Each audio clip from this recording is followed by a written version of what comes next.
We have your weekend Apple news. When will I return?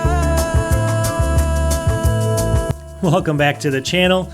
It's the weekend, and you know what we do on the weekends by now? We go through the Apple news. I'm going to go through about 15 different Apple-related news stories. I throw in some Apple-related tech deals. I usually have a beer on the weekends to have some fun. Today I have some eggnog and brandy. Again, cheers everyone, and actually happy Thanksgiving that just passed. That's why I have that, just for the holidays. I do it once a year, no big deal. Sit back and relax, and let's get into, you got it, the Apple news. Okay, story number one, it has me scratching my head a little bit, and then I read it, and I'm like, this makes a ton of sense. Hold on one sec, right here, Apple Insider.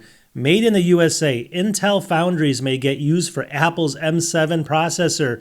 Intel might start making Apple processors again. And before you actually say, that's crazy, hold on one second. Let's go to the tail of the tape here and see what they say.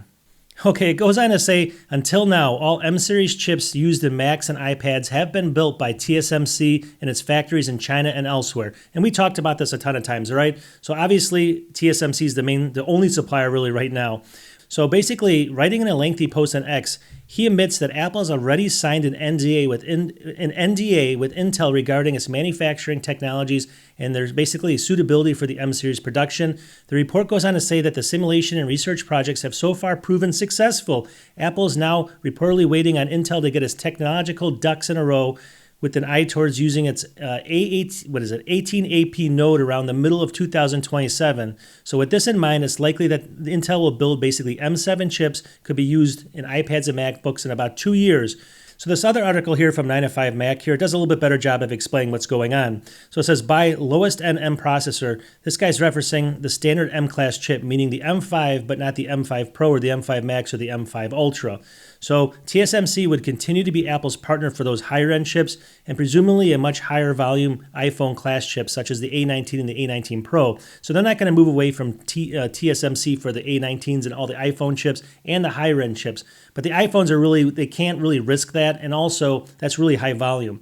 But it sounds like starting out with perhaps the M7 chip, Intel could come forward as a new partner. And then basically this guy sees the move for, basically, it's going to be for two reasons. And if you think about it, I was thinking about it, they both make incredible good sense, all right? So number one, it says it would show the Trump administration that Apple supports made in the USA policy. All right, so by doing this, obviously that's what they want. They want things brought back to the USA. And there's a reason for why they want to do that, obviously. It's not just making it built in the USA, but still, Apple knows if they can do this, they're going to be on that wish list, and they're going to get a lot of other things that they want. So that's number one, right? But the number two reason is really obvious. Take a look. Diversification. Apple, while clearly expected to remain highly dependent on TSMC's advanced nodes for the foreseeable future, still needs to secure a second source to meet supply chain management requirements. So they only have one company, and we all know about China and Taiwan, and we all know what might happen there. And if that happens, Apple's pretty much dead in the water. So not only is Apple moving TSMC to the United States, especially with the Arizona plants, but now they're bringing in Intel to start processing these chips. And it's not going to be like they're going to be made with the old Intel technology. They're going to all be ARM chips still, and they're going to have to adhere to exactly the way Apple wants them created, all right? So things could be shaken up here. I mean, it's going to be very similar. They're just going to basically take over the manufacturing, not so much the design of the chips, but the actual manufacturing of the chips. That's all very possible. So you could have another Intel chip in your Mac again. You would never have thought in a million years, but actually, I think it's coming. Okay, maybe you're waiting for the iPad Air, right? The one in 2026. So you think there's going to be a lot of big changes to it? I don't think so. Let's talk about it right over here, Mac Rumors. It says the iPad Air 2026, all the rumors. Several iPads have slated to get updates in 2026, including the iPad Air, the low-cost iPad, which we talked about last week, and the iPad Mini, which we'll talk about a little bit later in the show. All right, so what's basically going to change? Are we going to get anything as far as design? No. So right over here, design and display. No design changes are rumored for the iPad Air, so we can expect the same 11 and 13-inch size options, at least this time. It says the iPad Air is thicker and heavier than the Pro, and it uses a standard LED display instead of OLED technology. And that's actually going to stay the same here in 2026. It could change in 2027, but this next iteration is not going to be OLED, all right? The other thing that's going to change here that a lot of people don't realize here is the M4 chip. It's not going to get the M5 chip. It should get the M4 chip. So Apple has been updating the iPad Air with the M series chip. that's a generation behind the chip that's in the iPad Pro. So according to this, it looks like that's what's going to happen, all right? It says right here, the M4 is up to 30% faster than the M3 chip, and while the GPU is about 21% faster. So if you do have an M3 chip in your Air, you're going to get 30% faster CPU, 21% faster GPU. So that's some real changes, although if you do have an M3 Air, you shouldn't be upgrading to the M4. This is for people maybe way back a couple generations ago, all right? So the other couple of small changes, charging. The iPad Pro was updated with fast charge functionality with the update to the M5 chip, and that's something that could basically trickle down to the iPad Air. So the charging, fast charging, that could be one that's coming in. That's going to be a small update, but something we think is going to be there for sure. The next thing is going to be the N1 networking chip. The iPad Air and other tablets released in 2026 will adopt the N1 networking chip, basically. And again, there's not much, it's going to support Wi-Fi 7 possibly, up from Wi-Fi 6E.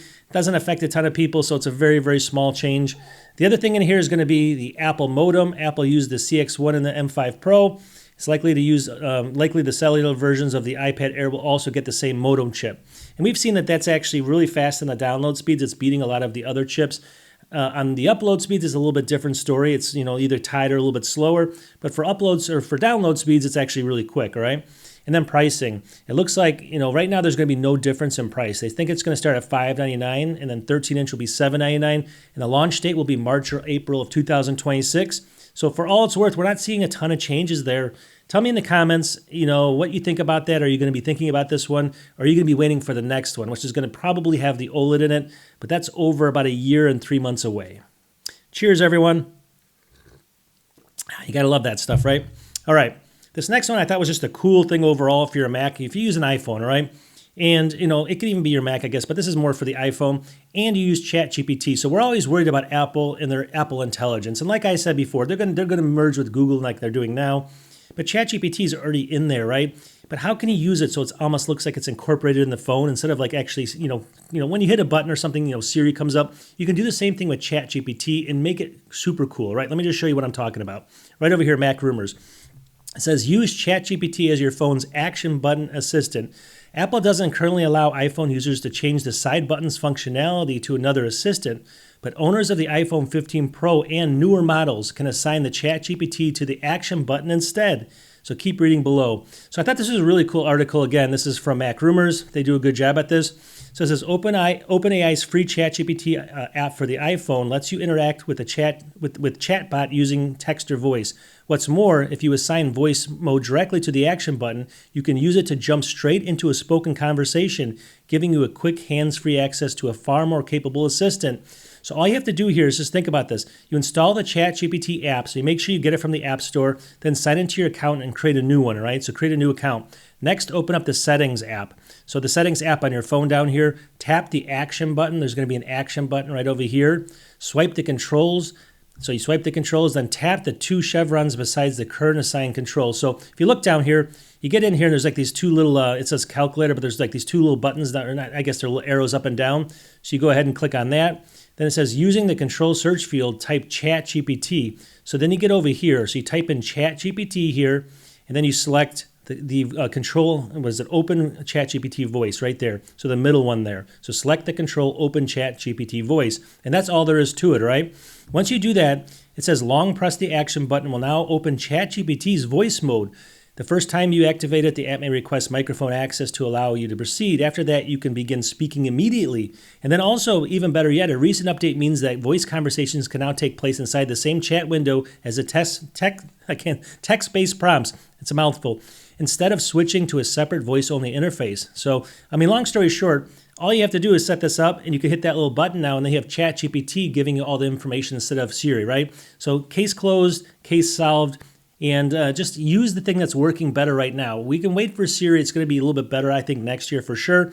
But right now, just set this up and forget about it, and you're golden. You just have to get that account set up with ChatGPT, and then use it whenever you want. Or if you don't, some people hate it. Yeah, I'm on the fence. I use it for some of my stuff, but still, if you love it, this is a good thing to do. Okay, this next article here is just something I want to get your feedback on, all right? That's all I want to do is I just want to ask you a couple questions. So first of all, let's take a look over here. 9 to 5 Mac, it says right here.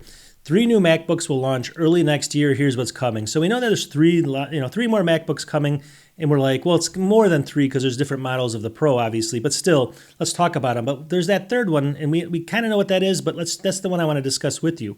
So first of all, let's go down here. So the first one we know over here, the start of the year is approaching. We'll see several new MacBooks. First one's going to be the M5 MacBook Air. It's the most popular version. It says the most popular Mac is getting an update in 2026 with the M5 chip. That's perfect. We expect it. I'm going to probably get one. I don't know about you guys. Everyone post in the comments if that's the one you're going to get, all right? Not a big deal. So the next one over here is number 2 is the MacBook Pro and the M5, the MacBook Pro with the M5 Pro and the M5 Max. We've talked about this a million times. We know about that as well. Those are going to be coming, the 14 and 16-inch models and the higher-end chips. We already have the M5 model, but we're going to get those higher-end chips. The one I wanted to talk to you about is over here. Now, this is kind of the unusual thing I just wanted to ask you because I haven't really asked this question before. Number 3, here we are again, the brand new 12.9-inch MacBook. So they're actually saying it's 12.9 inches. We've seen 13-something. We've seen 12. They're saying 12.9, so we're starting to see a little bit more happening here. Earlier this year, MacBook Air dropped to a starting price of $999, basically currently $749 on sale. That's really the real price right now. It became Apple's best valued products. So this new one, obviously, we've talked about it a million times, is going to have this 12.9-inch A18 Pro and around $599. I think it's going to be $599. So my question to you is, if this MacBook Pro or this budget MacBook comes out for $599, post in the comments, would it be the one you buy for your primary Mac, or would it just be one that you buy for a secondary travel Mac or like a backup Mac? So if you already have a MacBook, would you also buy this, I guess? If you have a modern MacBook that's working really well, would you buy this? Would this be your only Mac, or would you actually have as a second Mac? Or would you say, this is garbage, I'm never going to buy this thing? I just want to know in the comments what people are thinking to try to get some more information on this, because we hear all these things. Everyone's saying that they're waiting for this thing that's going to come, but we've seen a lot of these kind of budget things fail. I mean, obviously the iPhone 16e, I wouldn't call it a failure, but a lot of people wanted a cheaper phone and then nobody buys it, all right? Even the Mac Minis, I mean, the most beautiful thing in the world, the M4. Now, they're sold a lot more than they usually have, but at 4, it was just $479 for it, and one of the best computers of all time. It still only sells like 2%, maybe at best, out of Apple's lineup. 2% of their Mac sales. So that's not selling that well either. I mean, to be realistic, it's selling better than before, but we asked for it. So what about this thing? People are asking for it. Are you going to buy it? That's the question. And is it going to be a secondary device, your primary device, or are you just going to say, no way? Okay, Black Friday was just Friday. We have Cyber Monday coming up. So we have a couple Mac sales here and some other tech sales. Let's just get into them really quickly. First one over here, B&H. I thought this was a pretty good deal. It's the Apple 14-inch MacBook Pro. It's only the M4 here, obviously, but with the M4 Pro chip, it's $19.99. You're going to say, why is it that? Well, it's $400 off. So if you kind of scroll down here, it's going to be the M4 Pro chip, 14-inch, but we get 48 gigs of RAM here and a 512 gigabyte SSD. But you get that upgraded 48 gigs of RAM. And look at that, for $19.99, that's $400 off right now. This is only good until it says the end of December 1st. So you got to get on this right away, or you're not going to get this if you're watching this later. So just think about that. Okay, obviously, there's a couple other really good deals here. So I thought if you need a monitor, right? You don't need a 5K, but you definitely want something better than even 1080p. You want a 4K monitor, even though it doesn't scale perfectly with Macs. I think the majority of people that have Macs are probably using 4K. So here we go. Take a look over here. This is the LG 27US500-W. It is a 4K monitor, 3840 by 1260. You can see the resolution here for down to $176, usually $250. So if you want to pick up a good one, highly rated 4.4 to 5, you can see here, very good monitor, HDR10 supposedly, even though you never know. It's an IPS screen, all that other stuff combined, 27-inch. That's a really good price there. So, I mean, I just thought I would kind of give a shout out to that because I thought that was an awesome price for a 4K monitor. All right, a couple other Apple sales here, and then we'll get back into the articles. So over here we have the Apple Watch Series 11, 42 millimeter here. This is down 15% right now, so from about $400 to $339. Again, this is the newest version, so it's not going to give you the biggest update, the biggest kind of sale here, but it's still substantial, the best of the season so far in that watch. Okay, next. I just talked about the M4 Mac Mini, my favorite computer of all time. Well, there's a good sweet spot for one.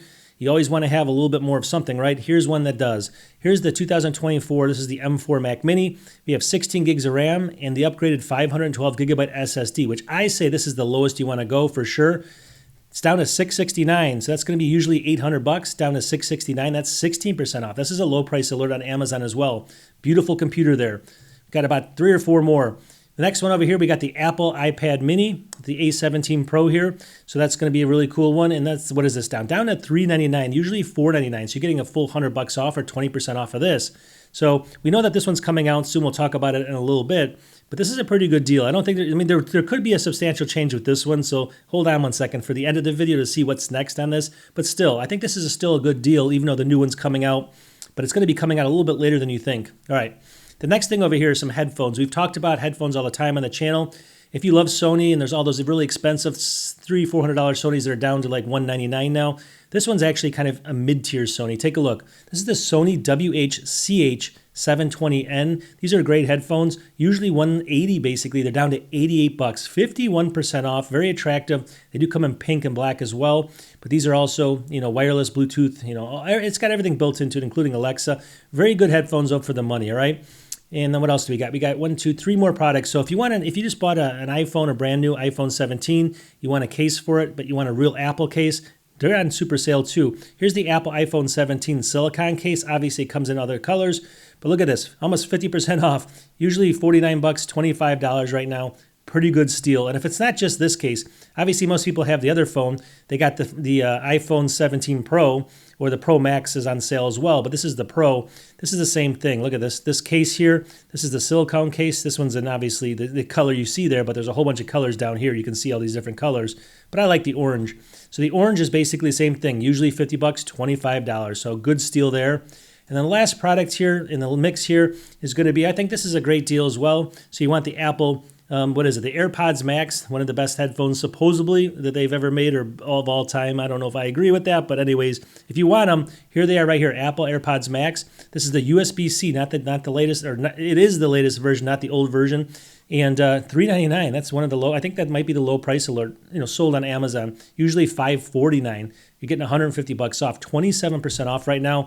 So you can't go wrong with that. It's a great deal. Pick them up.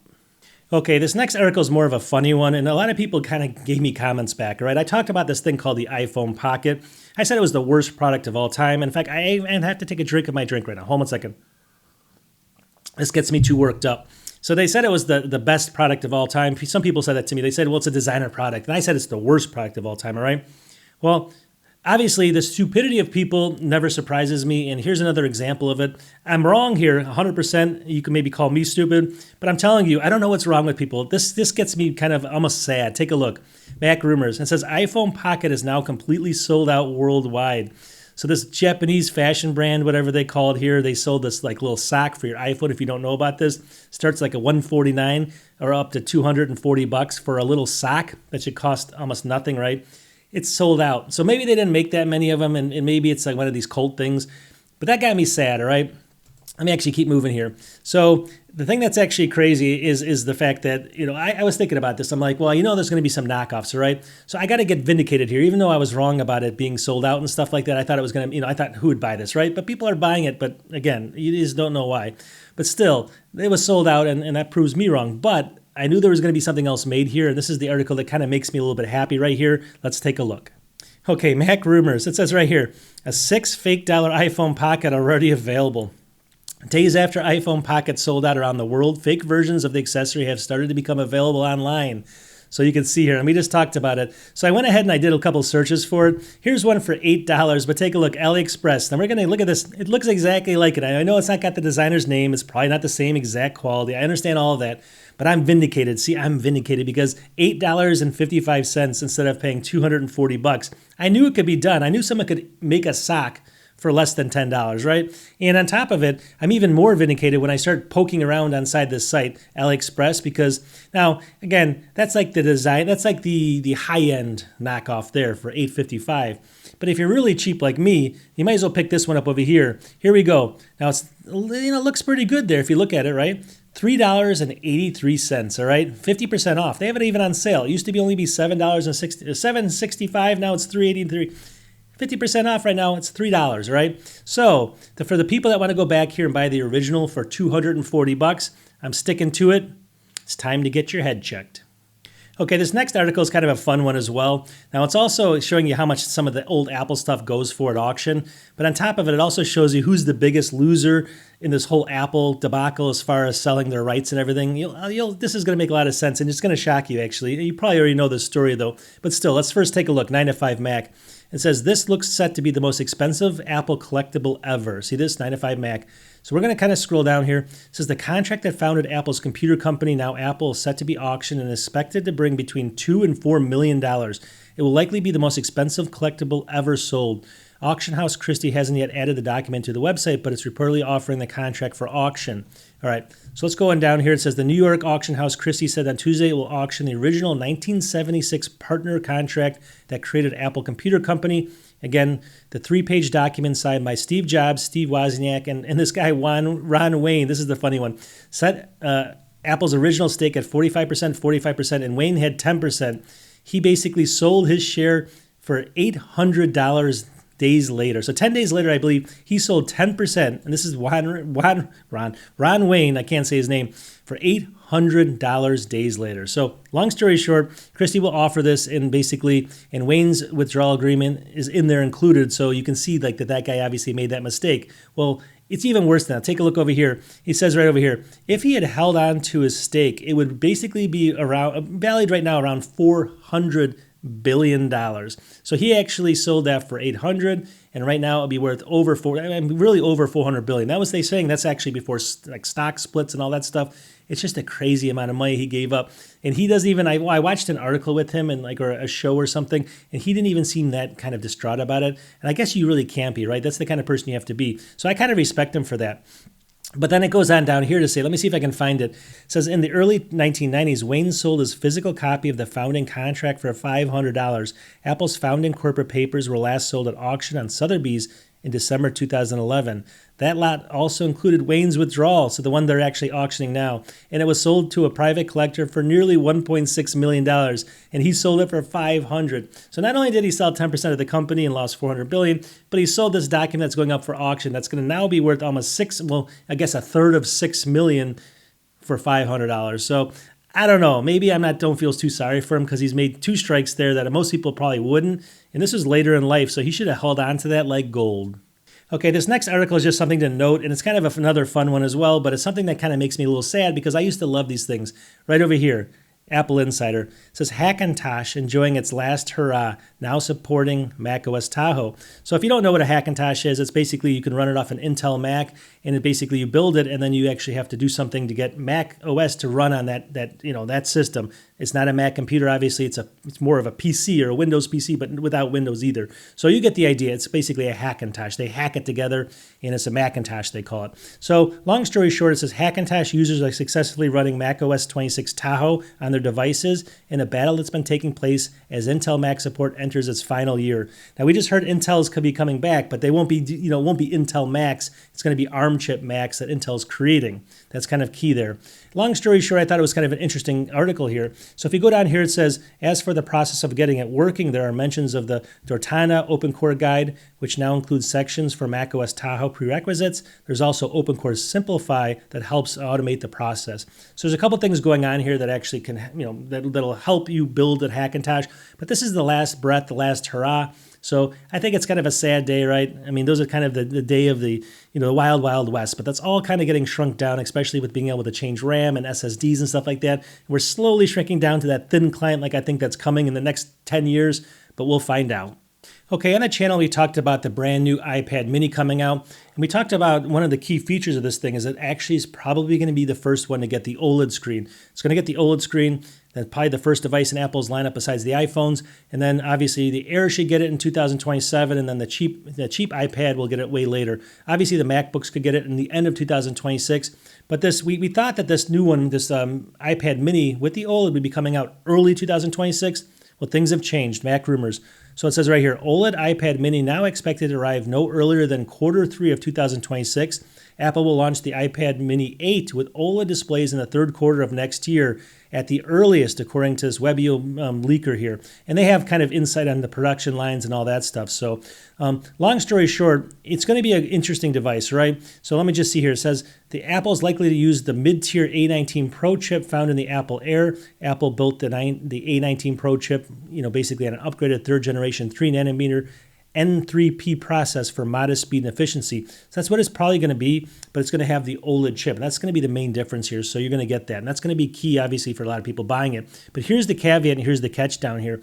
And this is the thing that gets me a little sad. So it says Apple's iPad mini with OLED technology here and improved water resistance is expected to be more expensive, though. Apple's could charge up to $100 more for the device, according to Gurman. The iPad mini is currently starting at $499. So this could go up to $599 for the starting price. That's what they're thinking with the OLED version of it. So you post in the comments, if you had your choice, would you rather have it stay at $499 or would you pay the extra $100 to get OLED at $599? Just tell me what you're thinking. It's a cheap device to begin with. Would you be willing to spend the money? Okay, it's kind of a slow news week, so I'm kind of asking more questions in this episode here just to get some feedback from people. Here's another one like this. So hold on one sec over here. So it says Mac Rumors. It says MacBook Air with the M1 chip is now just $549 at Walmart, all right? And you can see a picture of it here. So you can get the M1 chip. It's going to have 8 gigs of RAM. It's going to have 256 gig SSD for $549 at Walmart, brand new, the M1. I think right now, and you guys tell me if you agree, in the last couple of months, I think this is the first time I've ever thought that you shouldn't get this. It's a bad deal, right? And only because of the RAM. 8 gigs in 2025 going into 2026, especially with the new Apple Intelligence coming out. It's probably not a good idea. It's a great system, a great computer. I love it. It was one of my favorite computers of all time, but I'm finally going to say you probably shouldn't pick it up for this, especially when you can get an M4 for basically, $200 more, right? You should get the M4 for sure. Save up your money and get it. With that said, though, ask me this question. Take a look at this design. This design was so sweet. It had the kind of sloped, it had a little slope on it, good for typing. Had, just a really nice small design with the 2 ports here. Would you actually, I think if they made the brand new budget MacBook and they just used this chassis right here, the exact same chassis to kind of preserve it, because I loved how it had that slope on it and everything like that, wouldn't that be perfect? Or you guys think you guys want a whole new redesign? For me, I think if they could save some costs here because it's already manufactured, would you buy it? For that $599 MacBook, if it shared this design, would that be good or not? I just want to hear in the comments. Or would you rather have it be a little bit smaller and also a completely different design? And you tell me at the end of the day what you're thinking. I actually think I like that design to come back, so I wish they would actually put that into the $599 MacBook. Okay, this next article is something that just hit me one day when I was reading this article, and I was like, wait a second, it makes sense now but not later. And let me explain what I'm talking about. Mac Rumors says ChatGPT adds AI shopping research feature for holiday gift finding. So OpenAI added a new shopping research feature to ChatGPT, which is meant to help you find the right products for everything from household products into gifts. So ultimately, AI is not all about solving your problems. It's about making them as much money as possible by having you find the things you want to buy. Not only that, it says that this new system over here will actually allow you to actually buy it through them. You'll just tell it to buy it eventually. It's not ready yet, but eventually you're just going to say, it's going to say, this is what you probably need, and then we'll buy it for you right now. Just tell us. And they'll buy it for you, which I don't like. But as you see this progresses, this is the way we're going. But then that's what I was thinking about. I'm thinking about, so as this becomes more mature, right? And as they can do all this stuff, every single job out there is slowly going like this down. Accountants will be gone. Airline pilots will be gone. Tellers and things like that might be gone. There's so many jobs that are going away from AI that as time goes on, we're not going to have any money to actually buy the products that they're trying to offer us, right? And not only that, with all the technologies like, you saw that robot that came out maybe a couple of weeks ago that they showed a robot that could clean your entire house. It's like $30,000. It's not perfect or it's not even close yet, but in a couple of years it will be. You buy that thing once, right? But then all those little things that you would buy that robot's going to do for you, you wouldn't buy anymore. So you have no need to buy a lot of the products. So not only is like all the different divisions of products going to shrink considerably because of AI, we're not going to have any money left either because we're not going to have any jobs, and they're trying to sell us products here. So ultimately the end game for these guys is sell us as much as we can. But as they develop more and more about AI, our buying power is going to be less and less. And that's kind of the dilemma that I was thinking about. I just don't know how to solve it. You guys post in the comments, is that what you think that's going to happen? Or you think we're all just going to get a universal income and nobody's going to work? I don't see that happening. I really don't. But you tell me, 10 years from now, where do you see us? Okay, Apple security is pretty good, right? But sometimes you hear articles and things you want to know about that you really should just keep an eye on. And here's one of them. Over here, it says Apple's podcasts have become a target for hackers, but it's unclear how. So just it's unclear how. Keep in mind that that's actually what's happening. Just in case you see this, someone is using Apple's iPhone podcast as a potential attack vector for malicious activity, but the severity of the issue is currently unclear. The issue appears to be someone that has found a way to launch podcast app with without a user's input, all right? It's reported that the problem affects both the iPhone and the Mac, and Apple is yet to offer any explanation on how the app is being opened. So, I mean, it goes on to say that it sometimes unlocks his Mac only find and podcast. So basically, this guy, he goes onto his device, he notices his podcast has been opened, and you would say, well, that's not that bad, all right? But he didn't open it. But there's also going to be some links in there, right? And they're going to be malicious links. Now, keep in mind, you can protect yourself by if you happen to see the podcast, app open, don't click on any of the links, shut it down. Do not click on the links because that's what's going to get you. But as of right now, they have not seen this, all right? And they don't, they've seen it, but they don't know exactly how to solve it or what's actually going on.